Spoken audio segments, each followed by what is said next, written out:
17. Da Maia no teste final. As coisas mudam. Há uma ordem para a vida no fulcro, mas o mundo jamais fica parado.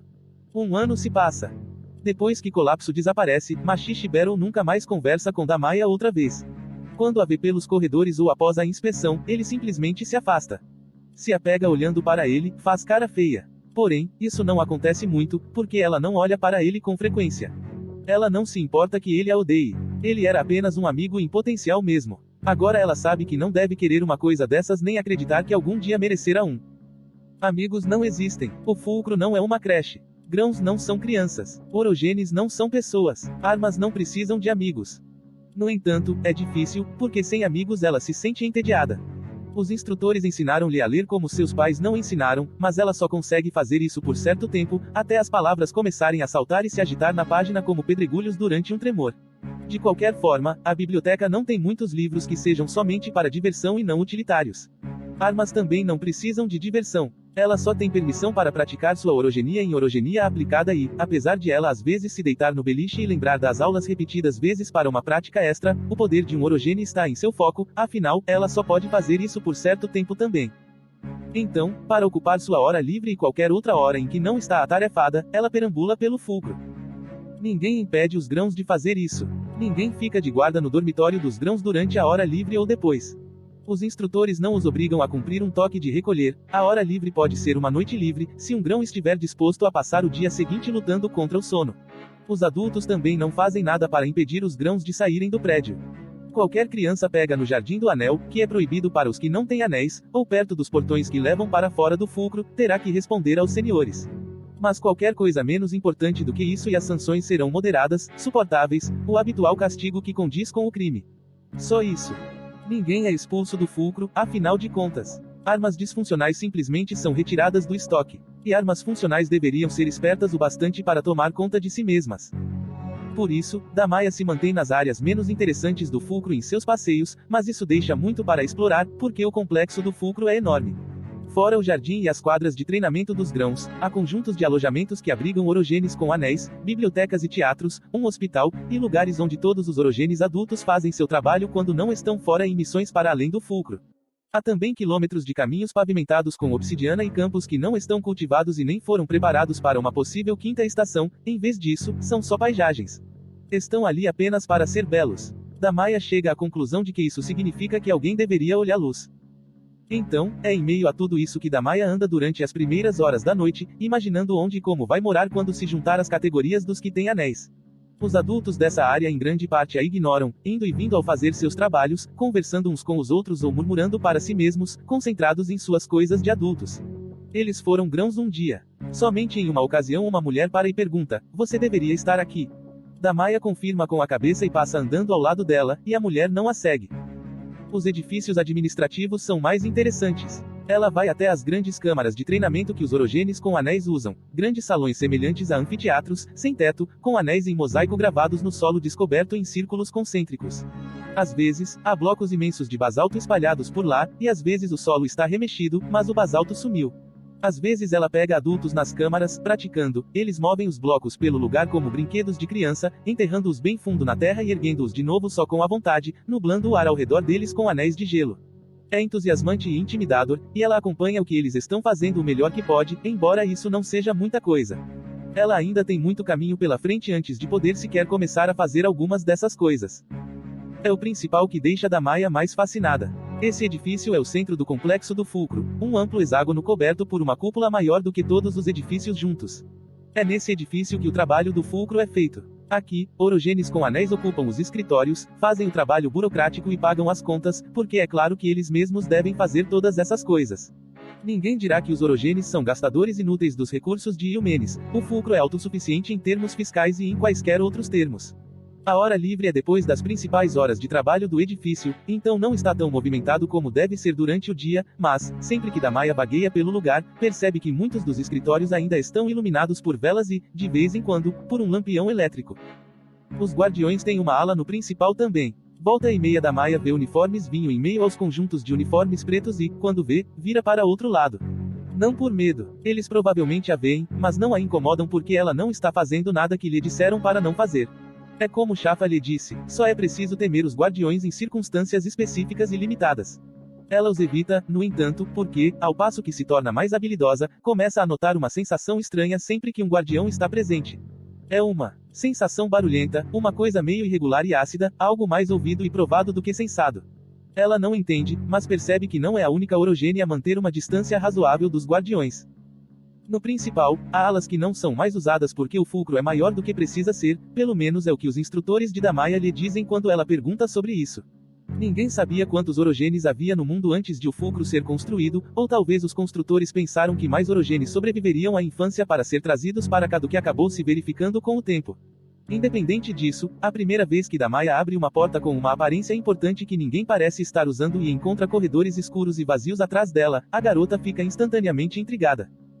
Está escuro demais para ver muito além. Por perto, ela consegue distinguir móveis descartados e cestos de armazenamento, então ela decide não explorar de imediato.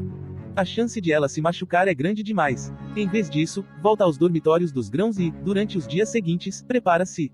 É fácil pegar uma pequena faca de vidro usada para cortar carne de uma das bandejas com refeição, e o dormitório tem várias lamparinas a óleo das quais ela pode se apropriar sem que ninguém se importe, então ela faz isso. Faz um alforje com uma fronha que ela pega no seu dia de trabalho na lavanderia, que tem uma ponta esfarrapada e estava na pilha de descarte, e, enfim, quando se sente pronta, ela parte. É uma exploração lenta, de início. Com a faca, ela marca as paredes aqui e ali para não se perder até se dar conta de que esta parte do principal tem exatamente a mesma estrutura que o resto do principal, um corredor central com escadas em curtos intervalos e portas dos dois lados levando a quartos ou suítes. Salas de reunião, mais escritórios, um ocasional espaço grande o suficiente para servir como auditório, embora a maioria desses pareça ser usada para armazenar livros velhos e roupas.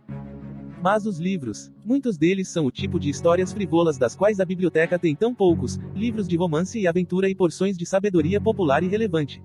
E, às vezes, as portas levam a coisas incríveis. Ela descobre um andar que um dia aparentemente foi usado como alojamento, talvez em algum ano de prosperidade em que havia muitos orogenes para alojar confortavelmente nos edifícios de apartamentos. Por qualquer que seja o motivo, entretanto, parece que muitos dos habitantes simplesmente foram embora e deixaram seus pertences para trás. Damaya descobre elegantes vestidos longos nos armários, apodrecidos, brinquedos para bebês, joias que sua mãe morreria de vontade de usar. Experimenta algumas coisas e ri de si mesma no espelho manchado com excremento de mosquitos, e então para, surpresa com o som da própria risada. Há coisas mais estranhas. Um cômodo cheio de cadeiras felpudas e ornamentadas, gastas e roídas pelas traças agora, todas organizadas em um círculo de frente umas para as outras, porque, ela nem imagina.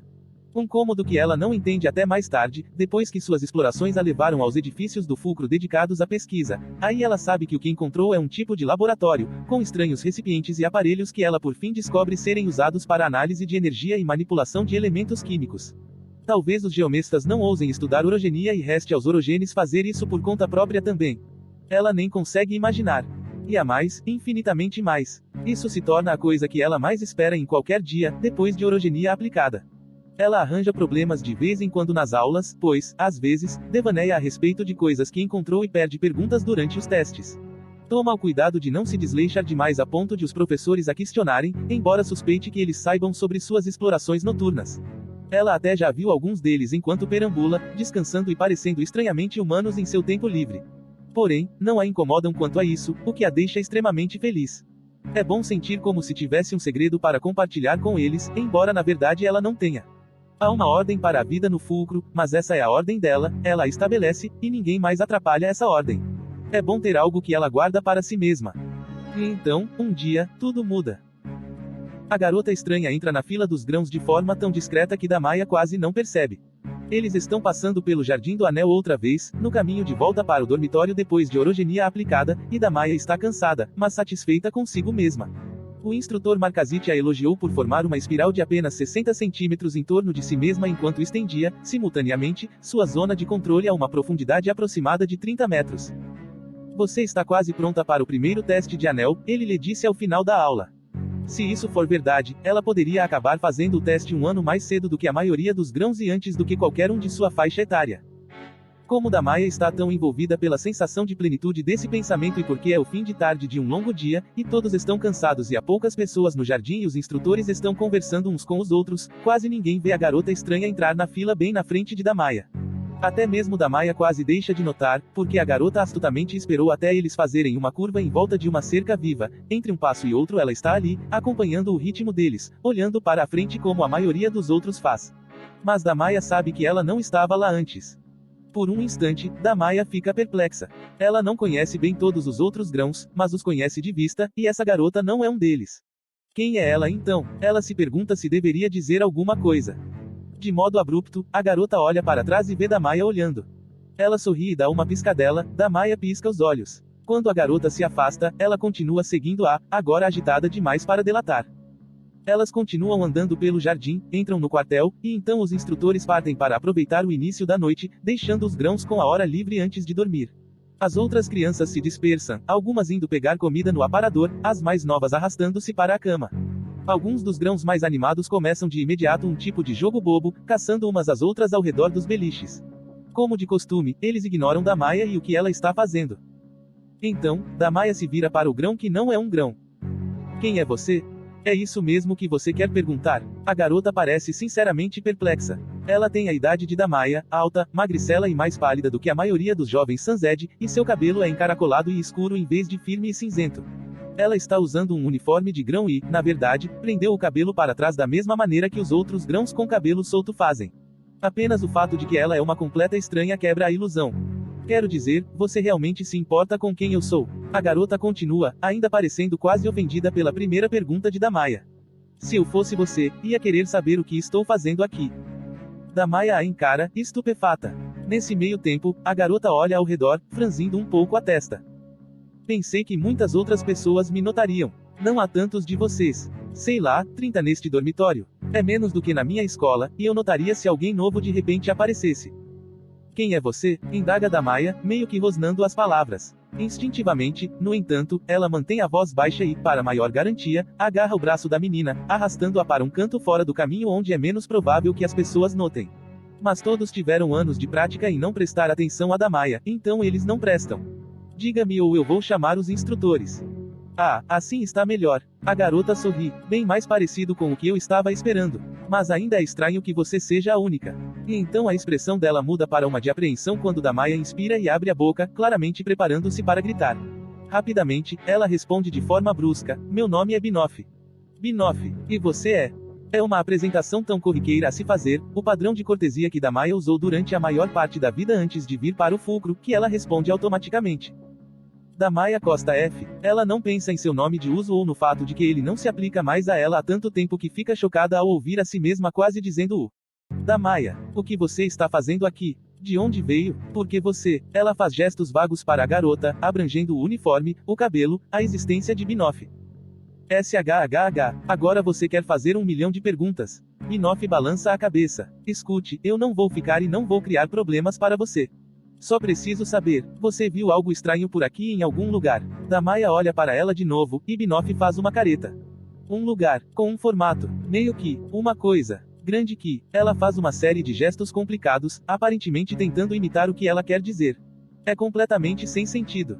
Mas não é, não de todo. O fulcro é circular, Damaya sabe disso, embora só consiga ter uma noção quando ela e os outros grãos transitam pelo Jardim do Anel.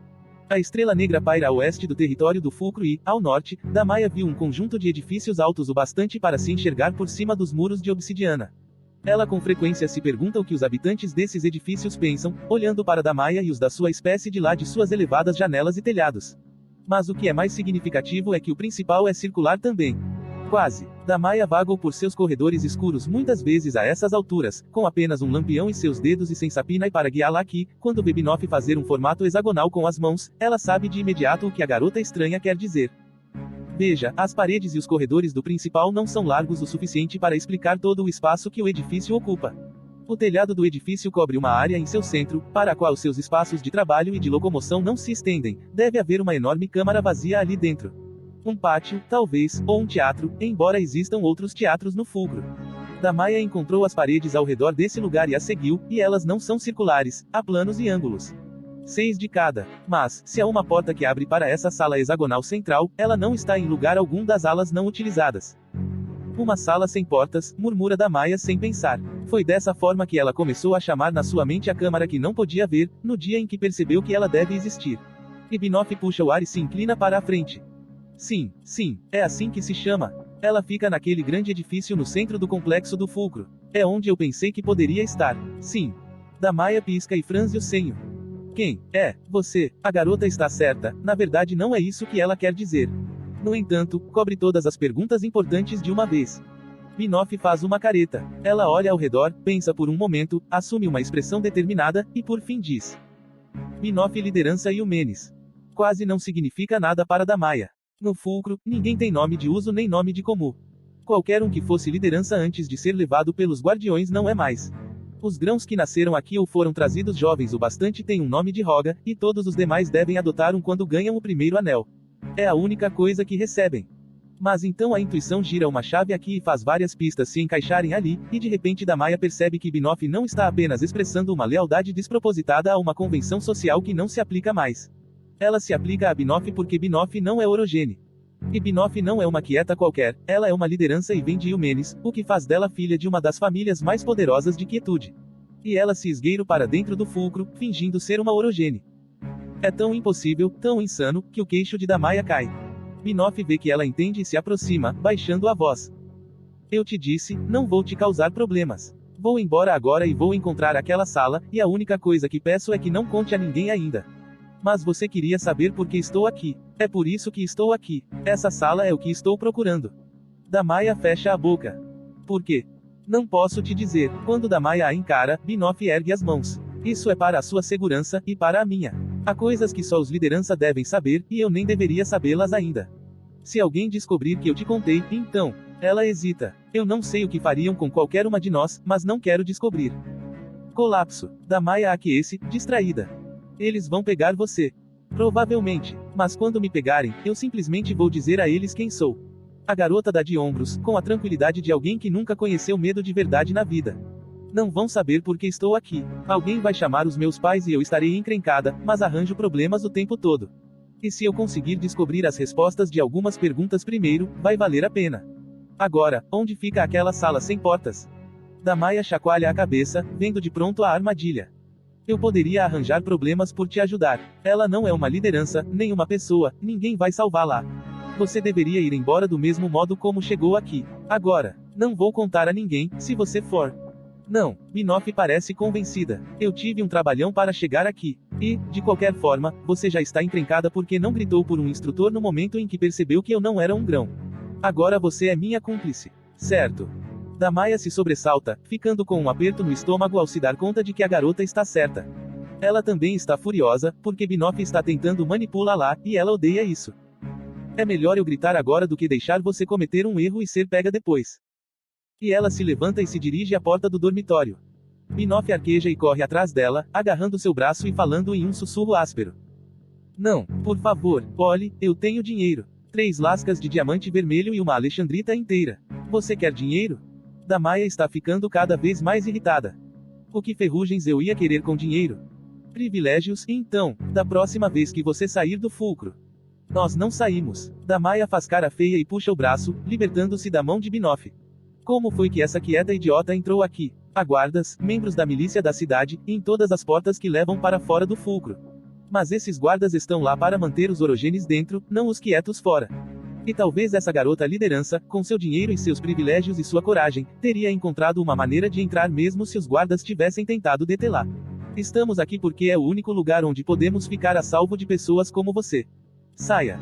De súbito, Damaia tem que se afastar, cerrando os punhos e concentrando-se bastante e respirando profunda e rapidamente, porque está tão irritada que a parte dela que sabe mover falhas geológicas está começando a vaguear pela terra. É uma vergonhosa falta de controle, e ela reza para que nenhum dos seus instrutores a sense, porque assim não vão mais pensar nela como alguém que está quase pronta para o teste do primeiro anel. Isso sem falar que ela poderia acabar congelando essa garota. Irritantemente, Binoff se inclina a um lado dela e pergunta. Oh, você está brava? Está fazendo orogenia. Qual é a sensação? As perguntas são tão ridículas, sua falta de medo tão absurda, que a orogenia de Damaia se retrai. De repente, ela não está mais brava, só perplexa. Será que todos os da liderança são assim quando crianças? Palela era tão pequena que não tinha nenhuma. As pessoas da casta de uso liderança em geral preferem viver em lugares onde vale a pena liderar. Talvez esse seja apenas o jeito como são os líderes ilmenescenses. Ou talvez essa garota seja simplesmente ridícula. Como se o silêncio de Damaya fosse uma resposta em si, Binoff sorri e dança diante dela. Nunca tive a chance de conhecer um orogene antes. Os adultos, quero dizer, aqueles com anéis que vestem os uniformes pretos, mas não uma criança como eu. Você não é tão assustadora quanto os sabedoristas disseram que seria. Mas os sabedoristas mentem muito. Damaya chacoalha a cabeça. Eu não entendo você de jeito nenhum. Para sua surpresa, Binoff fica séria. Você parece a minha mãe. Ela desvia o olhar por um instante, aperta os lábios e encara Damaya, aparentemente determinada.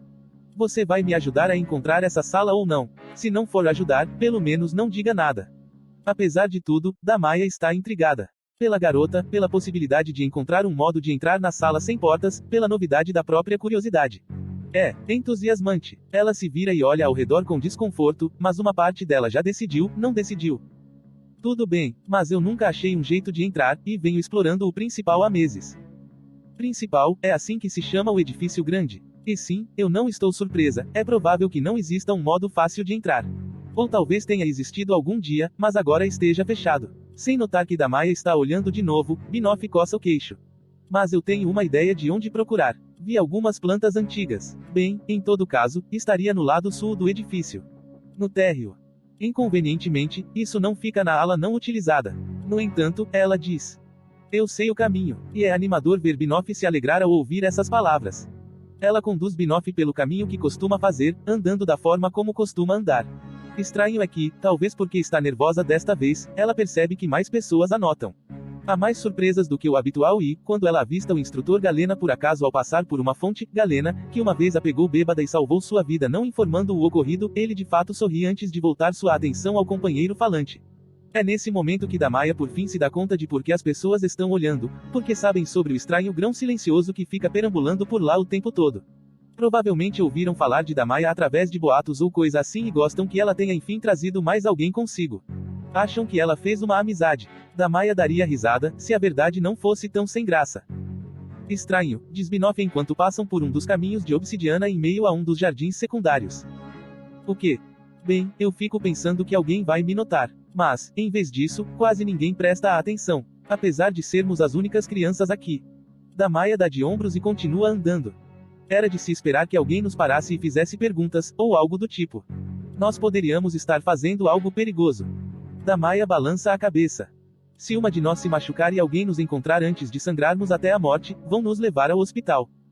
E então Damaya terá uma marca em seus registros que poderá impedi-la de fazer o teste do anel. Tudo o que ela fizer neste exato momento pode atrapalhar isso. Ela suspira.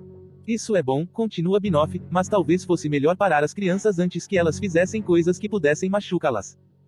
Damaya para no meio da trilha em meio ao gramado e se vira para Binoff. Nós não somos crianças, diz ela, irritada. Binoff pisca. Somos grãos, orogenes imperiais em treinamento. É o que você parece, então é o que todos supõem que seja. Ninguém dá a mínima se duas orogenes se machucam. Binoff a está encarando. Oh. E você está falando demais. Os grãos não fazem isso. Nós só relaxamos nos dormitórios, e só quando não há instrutores por perto. Se vai fingir que é uma de nós, faça direito. Tudo bem, tudo bem. Binoff ergue as mãos como que para acalmá-la. Sinto muito, eu apenas. Ela faz uma careta quando Damaya olha para ela. Certo, chega de conversa. Ela se cala, então Damaya volta a andar. Elas chegam ao principal e entram do modo como Damaya sempre faz. Só que desta vez ela vira à direita em vez de virar à esquerda, e desce as escadas em vez de subir. O teto é mais baixo nesse corredor e as paredes são decoradas de uma maneira que ela nunca viu antes, com pequenos afrescos pintados espaçadamente que retratam cenas agradáveis e inofensivas. Depois de um tempo, ela começa a se preocupar, porque estão chegando cada vez mais perto de uma ala que ela nunca explora ou nem quer explorar, a dos guardiões. Onde no lado sul do edifício. O que? Preocupada em olhar em volta, o que a faz se destacar ainda mais do que o falatório sem fim, Binoff pisca para Damaya, surpresa. Ah, simplesmente, em algum lugar no lado sul. Ela faz uma careta quando Damaya olha para ela. Eu não sei onde, só sei que havia uma porta, mesmo que não haja mais nenhuma. Você não consegue. Ela agita os dedos. Os orogenes deveriam ser capazes de fazer esse tipo de coisa. O que? Encontrar portas? Não, a menos que elas estejam no chão. Mas, enquanto Damaya diz isso, ela franze a testa porque... Bem, ela consegue meio que sensar onde as portas estão, por inferência. Paredes que sustentam o peso de uma estrutura se parecem muito com o leito de rocha, e os batentes parecem lacunas nos estratos, lugares onde a pressão do edifício contra o chão é menor. Se uma porta em algum lugar neste andar tiver sido recoberta, os seus batentes teriam sido retirados também. Talvez, mas esse lugar não pareceria diferente das paredes à sua volta. Ela já está se virando, esticando os dedos da forma como tende a fazer quando está tentando estender sua zona de controle para além. Nos tormentos de orogenia aplicada, há marcadores no subsolo, pequenos blocos de mármore com palavras gravadas na superfície. É preciso um grau de controle muito refinado para não apenas encontrar os blocos, mas também determinar a palavra. É como experimentar a página de um livro e notar as minúsculas diferenças entre a tinta e a página nua e usar isso para ler. Mas, como ela tem feito isso repetidas vezes sob o olhar atento dos instrutores, percebe que o mesmo exercício serve para esse propósito. Você está fazendo orogenia? Pergunta Binoff com avidez. Sim, então calhe a boca antes que eu a congele sem querer. Por sorte, Binoff de fato obedece, embora Sensar não seja orogenia e não exista nenhum risco de congelar ninguém. Damaya simplesmente fica aliviada com o silêncio. Ela vai tateando as paredes do edifício. São como sombras de força em comparação ao conforto impassível da rocha, mas, se ela for delicada, consegue rastreá-las. E ali ao longo das paredes internas do edifício, aquelas que envolvem a câmara escondida, ela consegue sentir onde as paredes são interrompidas. Inspirando, Damaya abre os olhos. E então, Binoff está praticamente morta de curiosidade. Damaya se vira, andando paralela à parede e afastada dela. Quando chega ao lugar certo e para, há uma porta ali. É arriscado abrir portas em alas ocupadas, este provavelmente é o escritório de alguém. O corredor está silencioso, vazio, mas Damaya pode ver luzes por debaixo de algumas portas, o que significa que pelo menos algumas pessoas estão trabalhando até tarde. Ela bate primeiro. Quando ninguém responde, ela respira fundo e experimenta o trinco. Trancada. Espere, diz Binoff, vasculhando os bolsos. Depois de um instante, ela tem nas mãos algo que parece uma ferramenta que Damaya certa vez usou para tirar pedaços de casca das nozes curge que cresciam na fazenda de sua família. Eu li sobre como fazer isso. Com sorte, é uma fechadura simples. Ela começa a mexer com a ferramenta na fechadura, o rosto com um ar de concentração. Damaya espera um pouco, recostando-se casualmente na parede e ouvindo tanto com os ouvidos quanto com os sensapinai, atenta a qualquer vibração de pés ou vozes se aproximando, ou pior, o zumbido da aproximação de guardiões. Todavia, já é mais de meia-noite a essas alturas, e até os trabalhadores mais dedicados ou estão planejando dormir em seus escritórios ou foram embora, então, ninguém as perturba durante o tempo penosamente longo que demora para Binoff descobrir como usar a coisa. Chega, diz Damaya após uma eternidade. Se alguém aparecer e pegá-las aqui, ela não conseguirá disfarçar. Volte amanhã e tentaremos fazer isso outra vez. Eu não posso, replica Binoff. Está suando e suas mãos estão tremendo, o que não ajuda. Consegui despistar as minhas babás uma noite, mas não vai funcionar de novo. Eu quase consegui da última vez. Me dê só mais um minuto. Então Damaya espera, ficando cada vez mais ansiosa, até que por fim ouve-se um ruído e Binoff ofega, surpresa. Deu certo. Acho que deu. A garota tenta abrir a porta e ela se abre. Pelos peidos flamejantes da terra, funcionou. A sala além da porta é de fato o escritório de alguém. Há uma mesa e duas cadeiras com espaldares altos, e estantes enfileiram-se pelas paredes. A mesa é maior do que a maioria, as cadeiras, mais detalhadas, quem quer que trabalhe aqui é alguém importante. É perturbador para Damaya ver um escritório que ainda é utilizado após tantos meses vendo escritórios fora de uso nas alas antigas. Não apoie os lampiões já estão acesos, embora a meia luz. Tão estranho. Binoff olha ao redor, franzindo a testa, nenhum sinal de porta dentro do escritório. Damaya passa por ela, indo em direção ao que parece ser um armário. Ela o abre, vassouras e esfregões e um uniforme preto extra pendurado no suporte. Só isso, pragueja Binoff em voz alta. Não, porque Damaya consegue sensar que esse escritório é pequeno demais da porta até a parede oposta para corresponder à largura do edifício. Esse armário não é fundo o suficiente para explicar a diferença. Hesitante, ela estende o braço para além da vassoura e pressiona a parede. Nada, é puro tijolo. Bem, era uma ideia. Tudo bem, Binoff se põe ao lado dela, apalpando as paredes por todo o armário e tirando o uniforme extra fora do caminho. Esses edifícios antigos sempre têm portas escondidas que levam até um esconderijo de provisões subterrâneo ou... Não há esconderijos de provisões no fulcro. Enquanto diz isso, ela pisca, porque nunca pensou no assunto antes. O que devem fazer se houver uma estação? De algum modo, ela acha que as pessoas de Yumenes não vão estar dispostas a compartilhar sua comida com um punhado de orogenes. Ah, certo. Binoff faz uma careta. Bem, ainda assim, aqui é Yumenes, mesmo que seja o fulcro. Sempre. E ela fica paralisada, arregalando os olhos quando os dedos tropeçam em um tijolo que está solto. Ela sorri, empurra uma ponta até a outra se ressaltar, usando essa extremidade, ela o retira. Há um trinco atrás do tijolo, feito do que parece ser ferro fundido. Sempre há alguma coisa acontecendo sob a superfície, diz Binoff, respirando. Damaya se aproxima, imaginando. Puxe. Agora você está interessada? Mas Binoff de fato passa a mão pelo trinco e puxa. Aquela parede inteira do armário se solta, revelando uma abertura adiante revestida com o mesmo tijolo. O túnel estreito se perde de vista em uma curva quase que de imediato em meio à escuridão. Tanto Damaya quanto Binoff olham para dentro dele, nenhuma das duas dando o primeiro passo. O que tem lá? Sussurra Damaya. Binoff passa a língua pelos lábios, olhando para o túnel escuro. Não sei ao certo. Besteira. É uma emoção vergonhosa falar desse jeito, como um dos adultos com anéis. Você veio aqui na esperança de encontrar alguma coisa. Vamos ver primeiro. Binoff tenta forçar a passagem, e Damaya agarra seu braço. Binoff se sobressalta, o braço se endurecendo sob a mão de Damaya. Ela olha para ele, como que ofendida. Damaya não liga. Não, diga o que está procurando, ou eu vou fechar essa porta atrás de você e criar um tremor que derrubar as paredes e prender a você lá dentro. Depois vou contar aos guardiões. Isso é um blefe. Seria a coisa mais estúpida em todo o Pai Terra usar orogenia não autorizada bem debaixo do nariz dos guardiões e então ir contar a eles que foi ela que usou.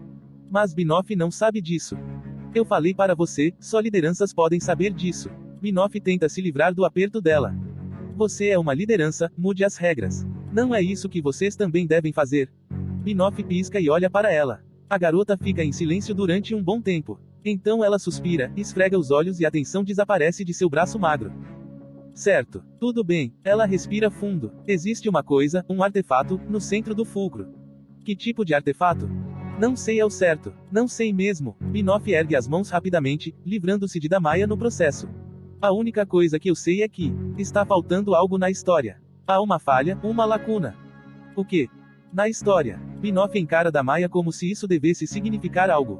Você sabe, as coisas que os tutores ensinam. Sobre como Yumenis foi fundada. Damaya nega com a cabeça. Fora uma linha que ela mal lembra na creche sobre Yumenis ter sido a primeira cidade do velho Império Sanzi, ela não consegue se lembrar de jamais ter ouvido falar sobre sua fundação. Talvez os lideranças recebam uma educação melhor. Binoff revira os olhos, mas explica. Houve uma estação. A que veio pouco antes de o Império ser fundado foi a Errante, quando o norte de repente se moveu de lugar e as plantações minguaram porque os pássaros e os insetos não conseguiam encontrá-las. Depois disso, guerreiros assumiram o controle em quase toda parte, que é o que costumava acontecer sempre após uma estação. Não havia nada além do saber das pedras para orientar as pessoas naquela época, e boatos, e superstição. E foi por conta de boatos que muita gente não se estabeleceu nesta região durante muito tempo. Ela aponta para baixo, para os pés das duas. Yumenis era o lugar perfeito para uma cidade, bom clima, no meio da placa tectônica, com água, porém distante do oceano, tudo isso. Mas as pessoas tinham medo deste local e o haviam temido durante séculos, porque havia alguma coisa aqui. Damaya nunca ouviu nada sobre isso. O quê? Binoff parece irritada. É o que estou tentando descobrir. É isso que está faltando. A história imperial começa após a Estação Errante. A Estação da Loucura aconteceu pouco tempo depois, e a guerreira Verish, a Imperatriz Verish, a primeira Imperatriz, deu então início a Sanzi. Ela fundou o Império aqui, na terra que todos temiam, e construiu uma cidade em volta do que todos tinham medo. Isso na verdade ajudou a manter Yumenis segura naqueles primeiros anos. E, mais tarde, quando o Império estava mais estabelecido, em algum momento entre a Estação dos Dentes e a Estação Ofegante, o fulcro foi fundado neste local. De propósito, em cima da coisa de que todos tinham medo. Mas o que? Damaya vai parando de dizer as palavras, compreendendo enfim. As histórias não contam do que tinham medo. Exatamente. E eu acho que está aí. Binoff aponta na direção da porta. Damaya franze o senho. Porque só os lideranças devem saber disso. Eu não sei, é por isso que estou aqui. Então, você vai entrar comigo ou não? Em vez de responder, Damaya passa por Binoff e entra no corredor revestido de tijolos. Binoff pragueja, depois a segue a passos rápidos e, por conta disso, elas entram juntas. O túnel dá em um enorme espaço escuro. Damaya para assim que sente ventilação e deslocamento de ar à sua volta, está escuro como breu, mas ela consegue sentir o formato do chão à frente. Ela agarra Binoff, a idiota, que está andando adiante às cegas de um modo determinado apesar do escuro, e diz: Espere, o chão foi comprimido mais à frente. Ela está sussurrando porque é isso que as pessoas fazem no escuro. Sua voz faz eco, demora um pouco para o eco voltar. É um espaço amplo. O quê? Comprimido. Damaya tenta explicar, mas é sempre tão difícil dizer as coisas para os quietos. Outro orogene simplesmente saberia. Como se já tivesse havido algo muito pesado aqui. Algo como uma montanha. Os estratos estão deformados e há uma depressão, um grande buraco. Você vai cair. Porra ferrugenta, murmura Binoff. Damaia quase vacila, embora tenha ouvido coisas piores de alguns dos seus companheiros grãos mais grosseiros quando os instrutores não estavam por perto. Precisamos de um pouco de luz. Luzes aparecem no chão à frente, uma a uma. Ouve-se um leve estalo que também ecoa, enquanto cada uma é ativada. Luzinhas redondas e brancas perto dos pés delas e em dupla fileira conforme elas avançam, e depois luzes muito maiores que são retangulares e amarelo manteiga, espalhando-se para as laterais a partir das luzes da passarela. Os painéis amarelos continuam ativando-se na sequência e espalhando-se, formando aos poucos um hexágono e iluminando gradualmente o espaço onde elas estão, um átrio cavernoso com 6 paredes, coberto pelo que deve ser o telhado do principal bem lá em cima. O teto está tão longe que elas mal conseguem distinguir seus raios de sustentação. As paredes são monótonas, a mesma pedra lisa que constitui o resto do principal, mas a maior parte do chão desta câmara foi recoberta com asfalto ou com algo muito parecido, plano, semelhante à pedra, mas que não o é, levemente áspero, durável. No centro do local, entretanto, há de fato uma depressão. Isso é um eufemismo, é um enorme poço afunilado com paredes retas e extremidades exatas e bem proporcionadas, 6 delas, cortadas com tanto primor quanto se corta um diamante.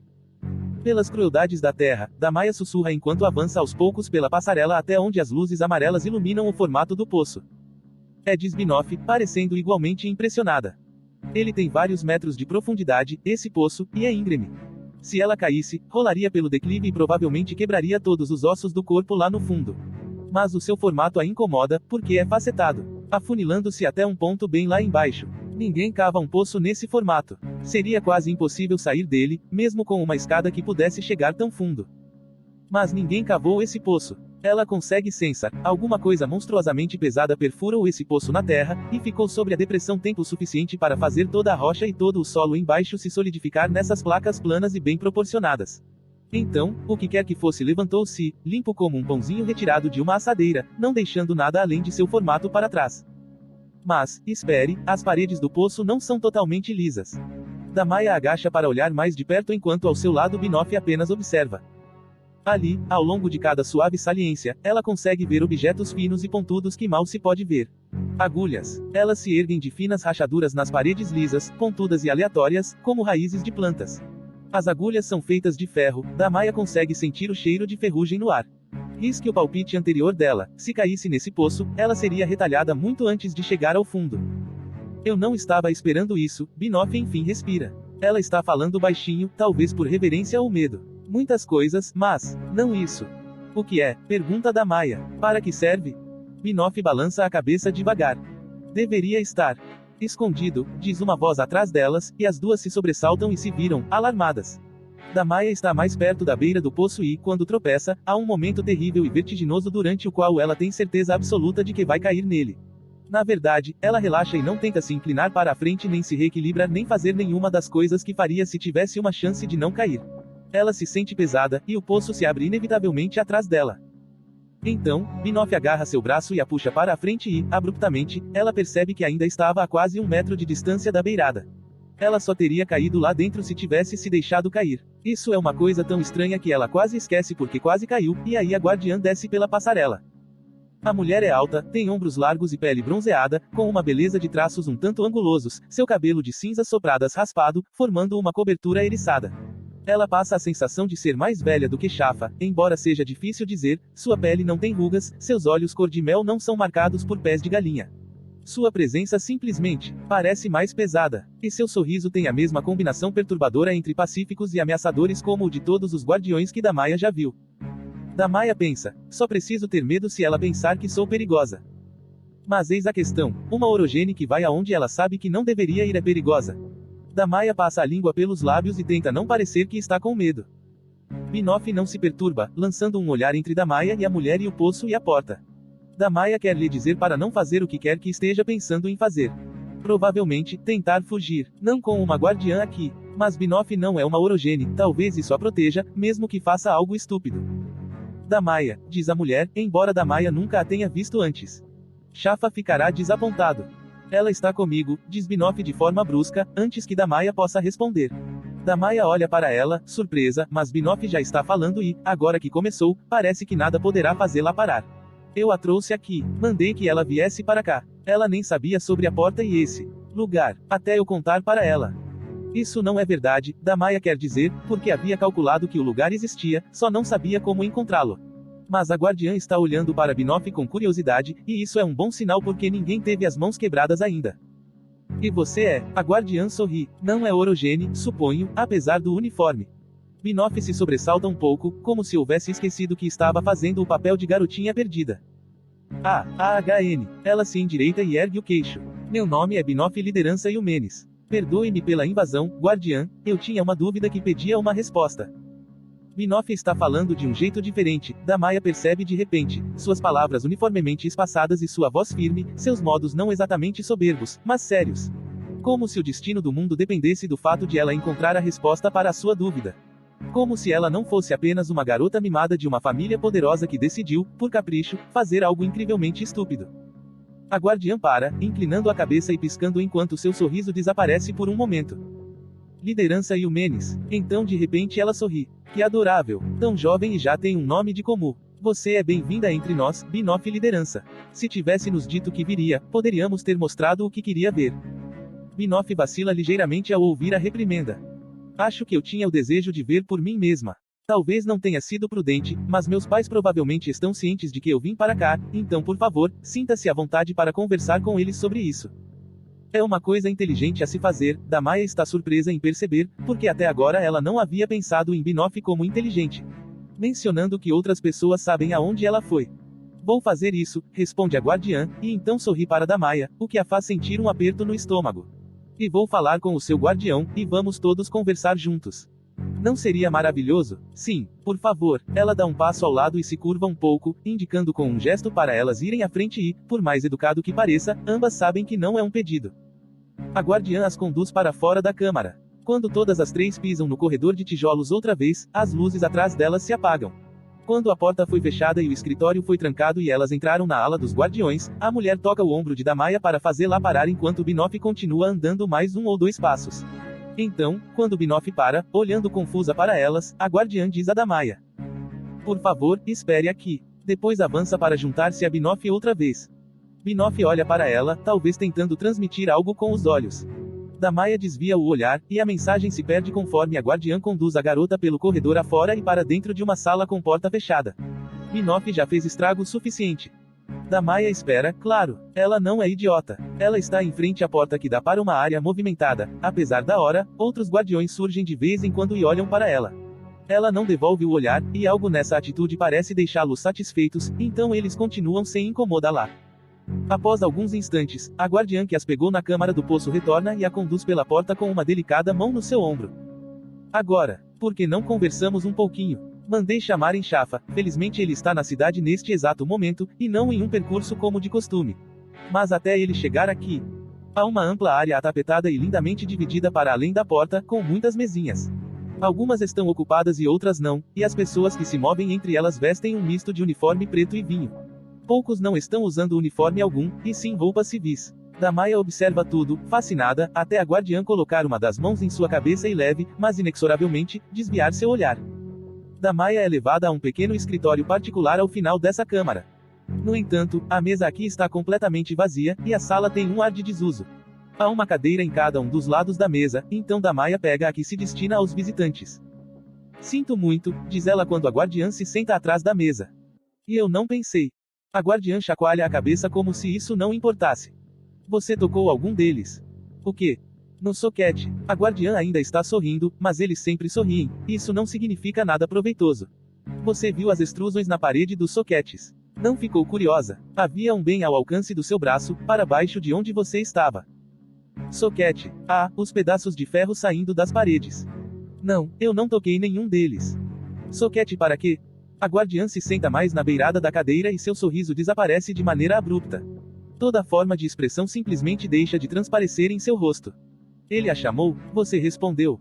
Há algo errado. Damaya sente isso de modo repentino, instintivo, e essa percepção estanca as palavras de sua boca. A guardiã até soa diferente, sua voz está mais grave, mais suave, quase sussurrada, como se estivesse dizendo algo que não quer que os outros ouçam. O que ele disse a você? A guardiã estende a mão e, embora Damaya estenda a sua de imediato em obediente resposta, ela não quer fazê-lo. Ela o faz de qualquer forma porque se deve obedecer aos guardiões. A mulher pega a mão de Damaia e a segura com a palma para cima, seu polegar asando a linha longa. A linha da vida. Você pode me contar? Damaia balança a cabeça, completamente confusa. O que disse o que para mim? Ele está irritado. O tom de voz da mulher se torna mais baixo, monótono, e Damaia percebe que ela não está mais tentando evitar que a ouçam. A guardiã está falando diferente porque não é mais a voz dela. Irritado e assustado. Eu ouço as duas coisas se acumulando, crescendo, a raiva e o medo. Preparando-se para o momento do retorno. É como se alguma outra pessoa estivesse dentro da guardiã, e é essa pessoa que está falando, mas com o rosto e a voz de todo o resto da guardiã. Mas, quando a mulher diz isso, sua mão começa a apertar a de Damaia. Seu polegar, que está bem em cima do osso que Shafa quebrou 1 ano e meio antes, começa a pressionar, e Damaia se sente fraca quando uma parte sua pensa: não quero que me machuquem de novo. Vou lhe contar o que quiser, oferece ela, mas a guardiã continua pressionando. É como se não estivesse sequer ouvindo. Ele fez o que tinha que fazer da última vez. Pressiona e aperta. Essa guardiã, diferente de Shafa, tem unhas mais compridas, a unha do polegar começa a entrar na carne de Damaia. Ele gotejou pelas paredes e manchou a pura criação deles, explorou-os antes que pudessem explorá-lo. Quando as conexões misteriosas foram feitas, ele mudou aqueles que o controlariam. Acorrentou-os, destino a destino. Por favor, não, murmura Damaia. Sua palma começou a sangrar. Quase no mesmo instante, ouve-se uma batida na porta. A mulher ignora ambos. Ele os tornou parte de si. Eu não entendo, diz Damaia. Aquilo dói. Ela está tremendo, esperando pelo estalo do osso. Ele esperava por comunhão, conciliação. Em vez disso, a batalha. Agravou-se. Eu não entendo. O que a senhora diz não faz sentido. Está errado. Damaia está erguendo a voz para um guardião e sabe que não deveria, mas isso não está certo. Shafa prometeu que só a machucaria por um bom motivo. Todos os guardiões trabalham segundo esse princípio. Damaia viu a prova disso no modo como eles interagem com seus companheiros grãos e com os orogenes com anéis.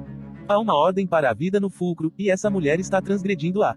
Me solte. Eu faço o que quiser, apenas me solte. A porta se abre e Shafa entra. Damaia prende a respiração, mas ele não olha para ela. Seu olhar repousa fixamente sobre a guardiã que aperta a mão de Damaia. Ele não está sorrindo quando avança para ficar atrás dela. Timai, controle-se.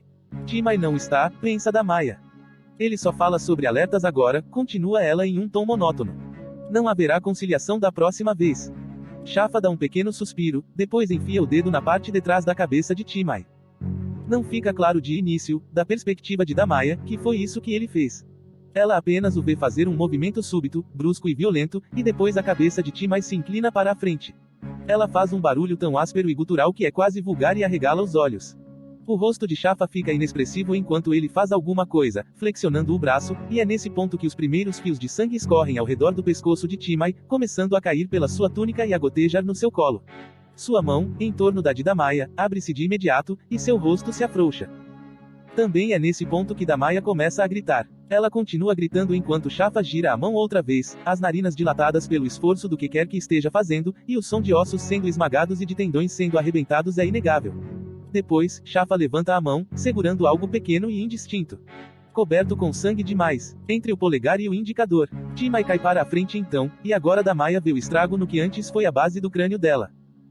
Fique quieta, pequenina, diz Shafa em um tom suave, e Damaia se cala. Outro guardião entra, olha para Timai, olha para Shafa, e suspira. Triste. Muito triste. Shafa oferece a coisa coberta de sangue a esse homem, que estende as mãos em forma de concha para recebê-la com cuidado. Gostaria que isso fosse removido. Ele acena em direção ao corpo de Timai. Pois não, o homem sai com a coisa que Shafa tirou de Timai, e depois mais 2 guardiões entram, suspiram como fez o primeiro, e tiram o corpo dela da cadeira. Eles a arrastam para fora, um deles parando para limpar com um lenço as gotas de sangue na mesa onde Timai caiu. E tudo muito eficiente. Shafa senta-se no lugar de Timai, e Damaia olha para ele apenas porque deve. Eles se entreolham em silêncio por alguns instantes. Deixe-me ver, diz Shafa em um tom gentil, e ela lhe oferece a mão. Surpreendentemente, não está tremendo. Ele a toma com a mão esquerda, a que ainda está limpa porque não arrancou o tronco cerebral de Timai. Ele vira a mão dela, examinando-a com cuidado, fazendo careta ao ver a meia-lua de sangue onde a unha de Timai rompeu a pele. Uma única gota do sangue de Damaia rola pela extremidade da mão, estatelando-se na mesa exatamente no lugar onde alguns segundos antes havia estado o sangue de Timai. Ótimo. Tive medo que ela tivesse machucado você mais do que isso. Começa Damaia. Ela não consegue fazer mais do que isso. Shafa sorri, embora seja um sorriso marcado pelo pesar. Algo que você não devia ter visto. O que? Isso requer o esforço de 10 anéis. Shafa pensa por um momento, depois diz. Você está ciente de que nós, guardiões, somos diferentes. Ele dá um sorriso, como que para lembrar lá em que sentido são diferentes. Todos os guardiões sorriem muito. Ela aquece com a cabeça, muda. Há um procedimento. Ele solta a mão dela por um instante, toca a parte de trás da própria cabeça, por baixo de onde cai seu longo cabelo preto. Há uma coisa que é feita para nos tornar o que somos. Um implante. Às vezes dá errado, e então deve ser retirado, como você viu. Ele encolhe os ombros. Sua mão direita ainda está coberta de sangue. As conexões de um guardião com os orogenes designados a ele pode ajudar a evitar o pior, mas Timai havia permitido que as delas se desgastassem. Uma estupidez. Um celeiro gelado nas Latimedianas no norte, um momento de aparente afeição, 2 dedos calidos pressionados contra a base do crânio de Damaia. Primeiro, o dever, ele disse naquela época. Algo que vai me deixar mais confortável. Damaia passa a língua pelos lábios. E ela estava dizendo coisas. Não faziam sentido. Eu ouvi um pouco do que ela disse. Ela não era ela mesma. Agora é Damaia quem está dizendo coisas sem sentido. Ela não era mais a pessoa que era. Quero dizer, era outra pessoa. Falando como se outro alguém estivesse lá, em sua cabeça, em sua boca, falando através dela. Ela ficava falando de um soquete. E sobre ele estar irritado. Shafa inclina a cabeça. O Pai Terra, claro. É uma alucinação comum. Damaia pisca. O que? Está irritado. O que? E você está certa, Timai não era mais ela mesma. Sinto muito que ela tenha machucado você. Sinto muito que tenha visto isso. Sinto muito mesmo, pequenina. E há um pesar tão genuíno em sua voz, tanta compaixão em seu rosto, que Damaia faz o que não fazia desde certa noite fria e escura em um celeiro das Latimedianas do norte. Ela começa a chorar. Depois de um instante, Shafa se levanta e contorna a mesa e a pega, sentando-se na cadeira e deixando que ela se encolha em seu colo para chorar em seu ombro. Há uma ordem para a vida no fulcro, sabe, e é esta: se a pessoa não os desagrada, os guardiões são a coisa mais próxima à segurança que um Roga jamais terá. Então Damaia chora por um bom tempo. Não só por conta do que viu esta noite. Ela chora porque tem estado indizivelmente sozinha, e Shafa. Bem, Shafa a ama, do seu modo afetuoso e assustador. Ela não presta atenção à marca vermelha que a sua mão direita deixa no quadril dela, ou à pressão dos seus dedos. Dedos fortes o bastante para matar. Contra a base do crânio dela. Tais detalhes são irrelevantes no grande esquema das coisas. No entanto, quando a tempestade de choro se acalma, Shafa passa a mão limpa nas costas dela. Como está se sentindo, Damaia? Ela não levanta a cabeça do ombro dele. Ele tem cheiro de suor e couro e ferro, coisas que ela sempre associara a conforto e medo. Estou bem. Ótimo. Preciso que faça algo por mim. O quê? Ele dá um aperto suave nela, encorajando-a. Vou levá-la corredor abaixo para um dos tormentos, e lá você enfrentará o primeiro teste de anel. Preciso que passe por mim. Damaia pisca, franzindo a testa, e ergue a cabeça. Ele sorri para ela, afetuosamente. Com isso ela entende, em um lampejo de intuição, que isso é um teste que abrange mais do que a sua orogenia. Afinal, a maioria dos Rogas fica sabendo do teste com antecedência, de modo que possa praticar e se preparar. Isso está acontecendo com ela agora, sem aviso, porque é sua única chance. Ela se mostrou desobediente, não confiável. Devido a isso, Damaia também precisará se mostrar útil. Se ela não conseguir. Preciso que viva, Damaia. Shafa encosta sua testa na dela. Minha pequena compassiva. Minha vida está tão cheia de morte. Por favor, passe no teste por mim.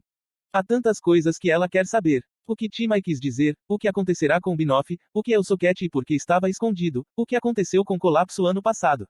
Porque Shafa está lhe dando toda essa chance. Mas há uma ordem para a vida no fulcro, e seu lugar dentro dela é não questionar a vontade de um guardião.